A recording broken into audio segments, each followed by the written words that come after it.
Now we will discuss about instantaneous speed. Whenever we talk about instant speed, it always means speed. What is instant speed? Speed at a given instant of time is known as instant speed. How will we define instant speed? Let's see. In this distance time curve, suppose we are calculating average speed between this time interval. What was average speed? Average speed was defined as the slope of chord of distance time curve in given time interval. So here average speed between this time and this time is equal to slope of this chord. Now what we are doing? We are reducing the time interval. Reduce the time interval to this level. Now again, once again reduce time interval. If we keep on reducing time interval, then when delta t will become tends to 0, this slope of chord will become slope of tangent like this. So instant speed can be defined like this. This is distance time curve. When delta t tends to 0, delta t should not become 0. If delta t will become 0, distance covered by the body will also become 0. So delta t remains tends to 0, then slope of tangent, not slope of chord. Slope of tangent, because this slope of chord will get converted into slope of tangent. Let's give it another name, that is phi. So slope of tangent of distance time curve at a given instant gives us instant speed.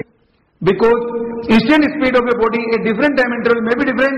So average speed and instant speed may or may not be equal. So what is instant speed? Instant speed can be defined as slope of tangent of distance time curve at a given instant.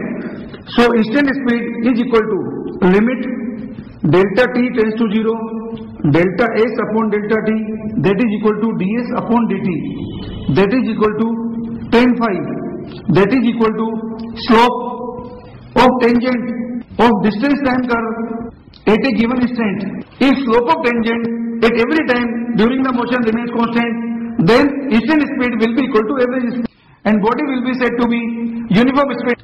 So v equal to ds upon dt for instant speed. Now with the help of this formula we can find one more thing. Suppose this ds equal to v dt.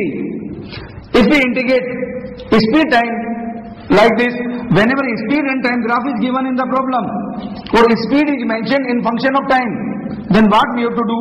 We have to simply integrate speed with time between given time limits at t initial to t final. This integration will give us distance covered. Since distance is a scalar quantity, so if speed time graph is given in the problem, what we have to do? We have to simply calculate the area between speed time curve bounded by time axis. That area will give us distance covered by the body in given time interval.